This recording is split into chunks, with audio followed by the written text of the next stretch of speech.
October 23, 1944. Dawn breaks cold and gray over the waters of the Formosa Strait. The sea is calm, deceptively so, like glass stretched across the throat of empire. Beneath the surface, at periscope depth, Lieutenant Commander Richard O'Kane stands in the cramped control room of USS Tang, his eyes fixed on the lens that connects him to the world above. The air inside reeks of diesel fuel, sweat, and the metallic tang of recycled breath. Condensation drips from overhead pipes. His crew, 80 men pressed into a steel cylinder 311 feet long, move with the practiced silence of ghosts.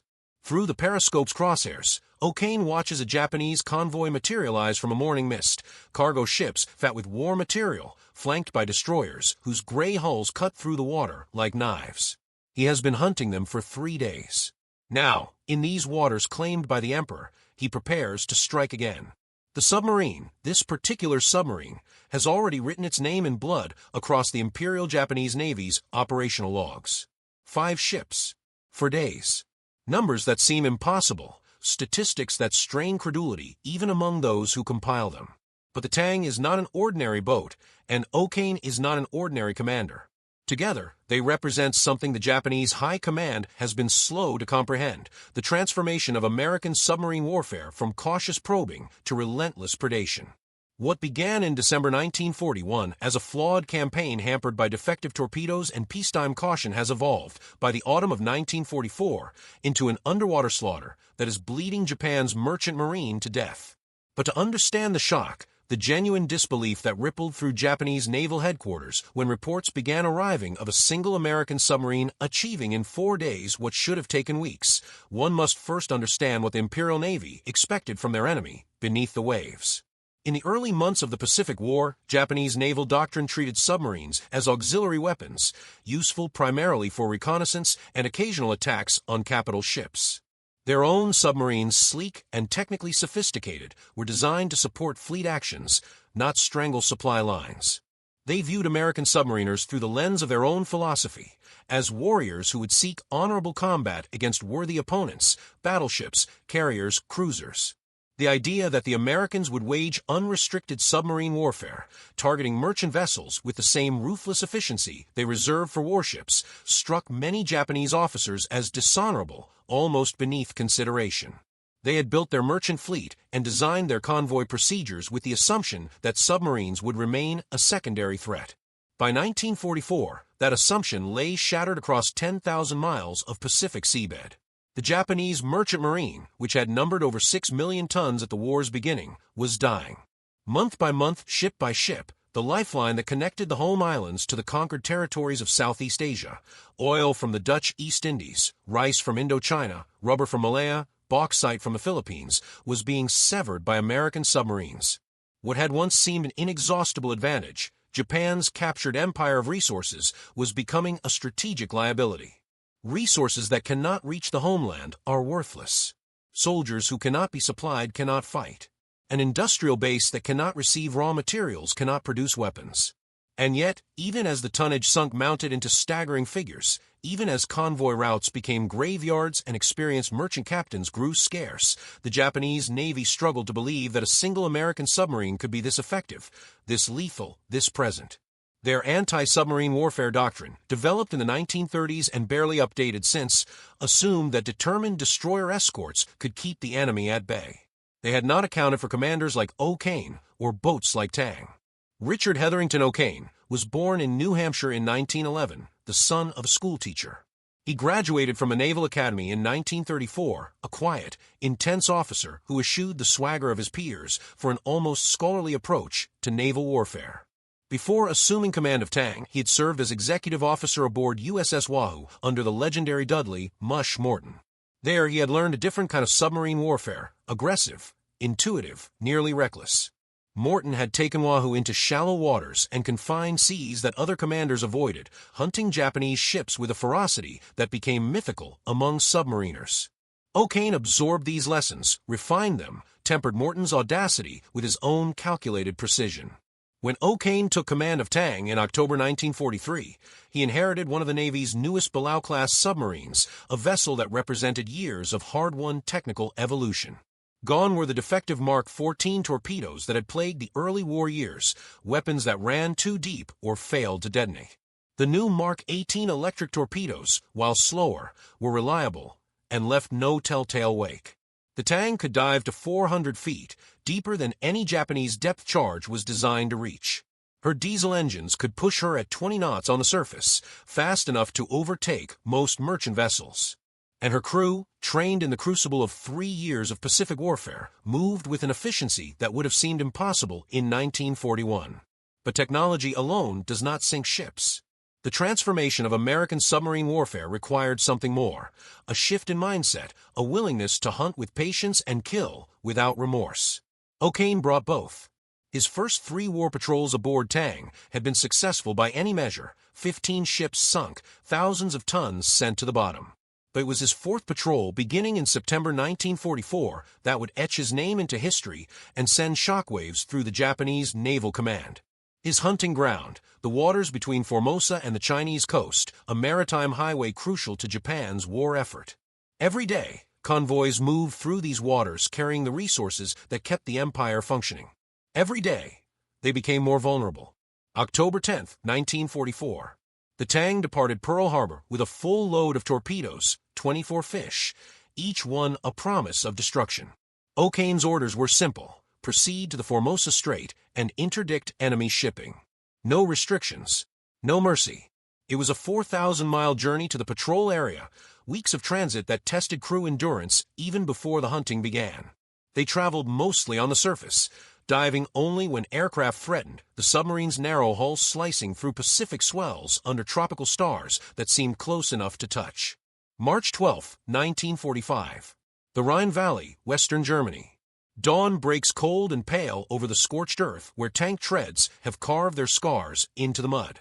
A German general major stands an observation post, field glasses pressed against weathered eyes, watching not for enemy armor, but for something else entirely, something that moves with a rhythm his panzer divisions can no longer match. Through the morning mist, he sees them, American freight trains, olive drab and relentless, rolling eastward on hastily repaired tracks, their whistles echoing across valleys that once belonged to the Wehrmacht. Each locomotive pulls dozens of flat cars laden with tanks, artillery pieces, ammunition crates stacked like city blocks, and fuel drums that glint in the weak sunlight. The trains do not pause. They do not falter. They simply come, one after another, in a procession that seems to have no end. The general major lowers his binoculars, and for the first time in his long career, he feels something unfamiliar settling into his bones, not the tactical concern of a commander calculating odds, but the deeper, more primal recognition that his enemy possesses something his nation cannot answer, the ability to move mountains of material faster than his tanks can move themselves.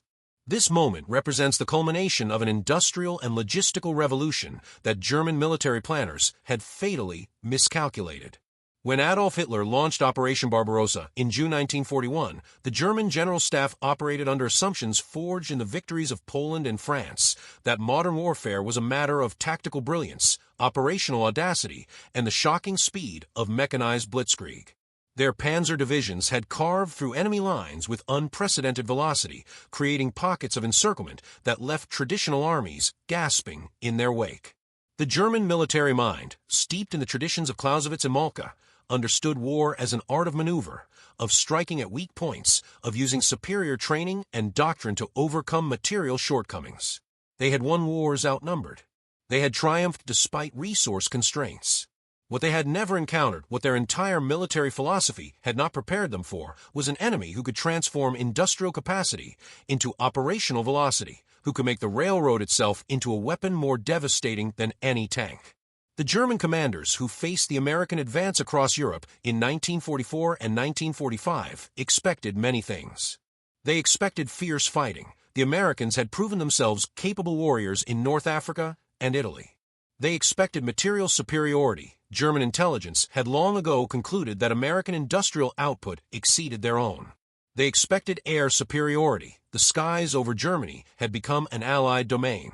What they did not expect, what shattered their remaining strategic calculations, was the sheer speed at which American logistics could move. German military doctrine had always accepted that supply lines would slow an advance. Every general knew that panzer spearheads eventually outran their fuel trucks, that infantry divisions needed time to consolidate, that ammunition and reinforcements traveled at the plodding pace of horse-drawn wagons or overworked motor transport. This was the arithmetic of warfare as they understood it. For every mile gained, the friction of distance increased, until eventually the offensive exhausted itself, and the defender could counterattack. But the Americans were rewriting this arithmetic, and the instrument of their revolution was the railroad locomotive. When American forces broke out of Normandy in August 1944, German intelligence officers monitoring the advance noticed something extraordinary. The American armies were not slowing down. Despite fighting across hundreds of miles, despite the destruction of French rail infrastructure by years of Allied bombing, despite the logical expectation that supply lines would stretch and snap, the Americans kept moving. Patton's Third Army was consuming 400,000 gallons of fuel per day, firing tens of thousands of artillery shells, requiring mountains of rations, spare parts, medical supplies, and ammunition, and somehow, impossibly, these supplies were arriving. The Germans had destroyed bridges. They had demolished rail yards. They had blown culverts and torn up tracks with a thoroughness born of desperate retreat. And yet, within days of an area's capture, American trains were running. The secret lay not in any single innovation, but in the systematic application of industrial power to the problem of military logistics.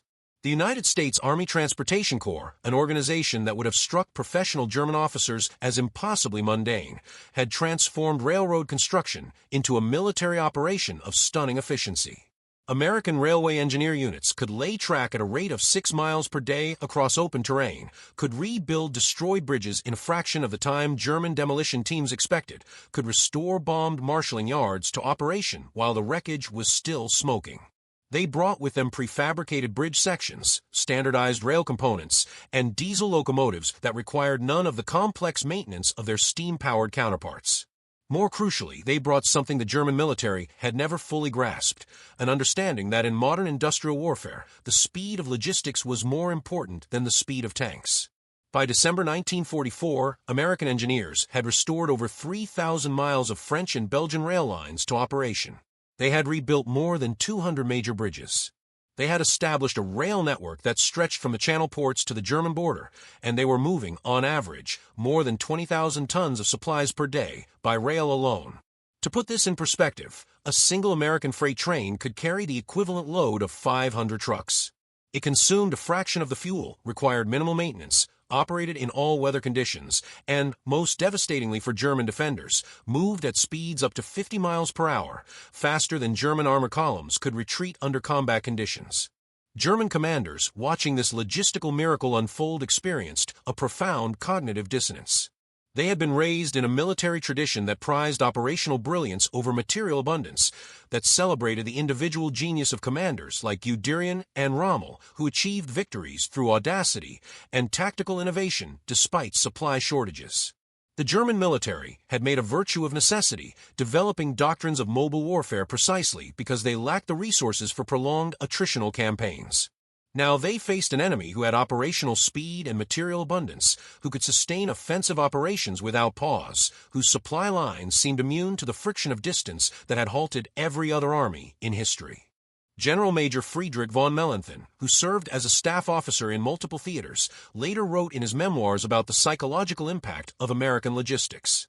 He described watching American columns advancing through Germany in early 1945, noting that they moved with the confidence of men who knew that behind them stretched an unbreakable chain of supply. German units, by contrast, were constantly scrounging for fuel, rationing ammunition, cannibalizing broken vehicles for parts. Von Mellenthin observed that his own commanders spent more time worrying about supply than strategy, that tactical discussions invariably dissolved into arguments about whether there was enough fuel for a counterattack, enough ammunition for a sustained defense. Meanwhile, the Americans seemed to operate under no such constraints. They fired artillery with what German officers considered wasteful abandon. They moved mechanized units across vast distances without apparent concern for fuel consumption. And those trains kept coming, those endless American trains, delivering fresh divisions, replacement tanks, ammunition by the trainload, while German defenders fell back on foot because they had no fuel for their vehicles. The railroad became a symbol of everything the German military could not match. It represented not just material wealth, but systematic organization, not just industrial capacity, but the ability to transform that capacity into military power at the point of decision. German officers had grown accustomed to thinking of Americans as militarily naive, as soldiers who relied on firepower rather than finesse, who preferred bombardment to maneuver. These stereotypes contained enough truth to be comforting. American tactical doctrine did emphasize overwhelming fire support, did accept higher ammunition expenditures than German practice allowed. But what German commanders failed to grasp until too late was that this approach was not naive but deliberate, not a failure of military sophistication, but a different conception of how industrial powers waged war. The transformation in German military thinking occurred not in staff colleges or strategic planning sessions, but in the cold reality of frontline observation posts. Officers who had spent their careers studying Cannae and Tannenberg, who had memorized the operational histories of Prussia's wars, found themselves confronting a form of warfare their training had not prepared them for. The Americans were not trying to win through superior tactics. They were not seeking decisive battles of annihilation. They were simply advancing steadily and unstoppably behind a logistical system that could outlast any defense. And at the center of that system were the trains. Lieutenant General Fritz Bayerlein, who commanded the Panzerlehr Division against the Americans in France, later described the industrial tempo of American operations. He noted that American units attacked with a consistency that German forces could not sustain. If an assault failed on Monday, the Americans would attack again on Tuesday with fresh troops and full ammunition stocks. German units, by contrast, needed days to recover from a single major engagement, to bring forward new supplies of fuel and shells, to integrate replacement personnel. Bayerlein observed that his officers began to dread the sound of American trains in the night, knowing that each whistle meant another trainload of supplies had reached enemy forward positions, that the next day's attack would be supported by artillery concentrations his own guns could not match. The sound of train whistles became a psychological weapon. German troops dug into defensive positions along the Siegfried Line could hear them in the darkness. American locomotives moving through captured rail yards, shunting cars, coupling and uncoupling, the metallic screech and clang of industrial efficiency. These were not the sounds of warfare as German soldiers understood it, not the thunder of artillery or the roar of aircraft engines, but something more insidious, the sound of an industrial system that never slept, never tired, never ran short of what it needed. German veterans later recalled lying in foxholes, listening to those train whistles, feeling the ground vibrate with the passage of heavy freight cars, and understanding in their bones that they were not fighting an army, but an industrial colossus that could pour men and material into the battle faster than German forces could destroy them. The documentary evidence from German military records tells a story of growing desperation. Field Marshal Gerd von Rundstedt, commander of German forces in the West, sent increasingly urgent messages to Berlin throughout the autumn of 1944, warning that American logistical capabilities were exceeding all previous estimates. In one report dated November 1944, von Rundstedt noted that American forces had been able to redeploy entire armored divisions from one sector to another in less time than it took German units to receive replacement parts for broken vehicles. He observed that American supply trains were operating on tracks that German engineers had destroyed only weeks earlier, that rail bridges blown by retreating Wehrmacht forces had been replaced with temporary spans that somehow supported full military traffic. The German General Staff, receiving these reports in Berlin, struggled to incorporate them into their strategic calculations. Their models of warfare assumed that advancing armies would eventually culminate, that supply lines would stretch to breaking, that the defender's advantage of interior lines would assert itself. But the Americans were defying these assumptions. By December 1944, American forces were receiving more supplies at the German border than they had received in Normandy immediately after D-Day, despite being hundreds of miles from the Channel ports. This should have been impossible. The mathematics of logistics said it could not happen. Yet German intelligence officers could stand at observation posts and watch it happening, freight trains rolling eastward with mechanical regularity, never stopping, never slowing, carrying enough material to support offensives across the entire Western Front simultaneously. The symbolic power of American trains extended beyond their practical utility. They represented a form of warfare that German military tradition had no answer for, a fusion of industrial capacity and military effectiveness that demolished the assumptions on which German strategy rested. For decades, German military thinkers had consoled themselves with the belief that battlefield excellence could overcome material disadvantages, that superior training and doctrine would triumph over numerical superiority. They had proof. Prussia had defeated larger armies through tactical brilliance. Germany had nearly won the First World War despite being outnumbered and outproduced. But the railroad revealed a fallacy in this thinking. The Americans were not choosing between quality and quantity, they were achieving both. Their armies moved with tactical competence sufficient to the task, while their logistics moved with a speed and volume that made tactical excellence almost irrelevant. German officers accustomed to commanding through initiative and improvisation found themselves paralyzed by the systematic nature of American operations. There were no supply columns to ambush. The Americans moved their supplies by rail, guarded by anti-aircraft batteries, and traveling too fast for conventional interdiction. But in March 1945, standing at that observation post in the Rhine Valley, the general major understood none of the historical implications. He simply watched the trains rolling eastward through the morning mist, counted the flat cars loaded with Sherman tanks and artillery pieces, calculated how many tons of supplies were moving toward the front with every passing minute, and felt the weight of inevitability settling into his chest. His panzer divisions, those once magnificent instruments of Blitzkrieg warfare, were stationary for lack of fuel. His artillery batteries were silent for lack of shells. His reinforcement requests went unanswered because there were no reinforcements to send. And across no man's land, the Americans were receiving trainload after trainload of everything they needed to finish the war. The symbolic weight of this moment crystallized in that image. German tanks immobilized, American trains moving. The tool that had represented German military dominance, the panzer, the instrument of Blitzkrieg, rendered impotent by lack of supplies, while the prosaic locomotive, unglamorous and purely utilitarian, became the weapon that decided the war's outcome. It was a symbolic inversion that captured the entire trajectory of the conflict, German faith in tactical excellence and operational brilliance defeated by American systematic organization and industrial application. In the final weeks of the war, as American forces pushed deeper into Germany, the contrast became even starker. German civilians emerged from basements to watch American convoys pass, and behind the tanks and trucks came the trains, moving with mechanical regularity through towns where rail service had ceased weeks earlier. American railway engineer units worked openly in captured rail yards, rebuilding tracks while German civilians watched, demonstrating a capacity for rapid reconstruction that seemed almost contemptuous in its efficiency.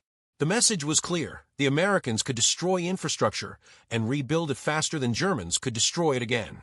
They possessed not just superior firepower, but superior organizational capacity, not just more resources, but better systems for deploying those resources.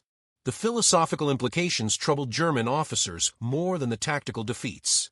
They had been taught that war was an art, that military genius expressed itself through operational creativity and tactical innovation. The Americans had demonstrated that war was also engineering, that systematic logistics and industrial organization could be more decisive than battlefield brilliance. This revelation undermined not just German strategy, but the entire cultural framework through which German military professionals understood their vocation. They had thought of themselves as warrior scholars, as heirs to a tradition of military excellence that stretched back through von Moltke and Scharnhorst to Frederick the Great. The trains revealed that they were actually participants in an industrial competition they had been losing since 1941, that every tactical victory had been a temporary reprieve within a strategic framework that made German defeat mathematically inevitable. The end came not with a climactic battle, but with a systemic collapse. German units surrendered not because they were defeated in combat, but because they had no fuel to move, no ammunition to fight, no hope that supplies would arrive. American units accepted their surrender, while American trains rolled past in the background, still bringing forward supplies even though the fighting had ended, demonstrating that the logistical system would continue functioning whether it was needed or not, that it possessed a momentum and capacity that transcended immediate tactical requirements. In the decades that followed, military historians would analyze the campaign from every angle, debating tactics and strategy, leadership, and morale. But the veterans who had lived through it, particularly the German officers who had watched in impotent frustration as American logistics rewrote the rules of warfare, remembered most vividly not the battles, but the trains. They remembered the sound of whistles in the night, the sight of endless freight cars rolling toward the front, the terrible understanding that they were fighting not just an army, but an industrial system that could outproduce, outsupply, and ultimately overwhelm any defense they could organize. The American trains that crossed Europe faster than German tanks became more than a military achievement. They became a metaphor for the entire conflict between industrial democracy and militarized authoritarianism. The Germans had built their military around the tank, around mobile warfare and aggressive offense, around the romantic ideal of the armored spearhead cutting through enemy lines. The Americans had built their military around the railroad, around systematic supply and methodical advance, around the prosaic reality that wars are won by getting ammunition to the front faster than the enemy can. One vision emphasized individual brilliance and tactical audacity. The other emphasized systematic organization and industrial capacity. History demonstrated which approach was more effective. There is a poetic justice in this outcome. The railroad, after all, was not primarily a weapon of war, but an instrument of commerce, a tool for moving goods and connecting communities, a symbol of industrial civilization rather than military conquest.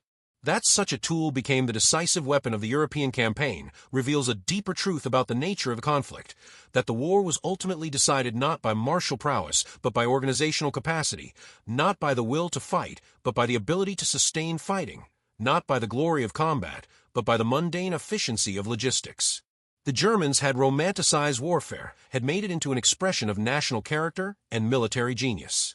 The Americans had industrialized it, had transformed it into a problem of engineering and production to be solved through systematic application of resources. And so the General Major stood at his observation post on that cold March morning, watching American trains roll eastward, and understood that he was witnessing not just his nation's military defeat, but the death of an entire philosophy of warfare.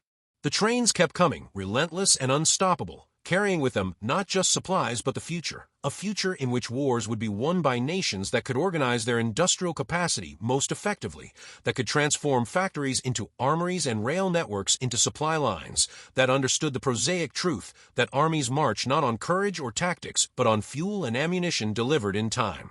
The whistle echoed across the valley, sharp and clear, announcing another trainload of American material moving toward the front, and in that sound was the entire history of the 20th century, the victory of industrial organization over military tradition, of systematic efficiency over tactical brilliance, of the railroad over the tank.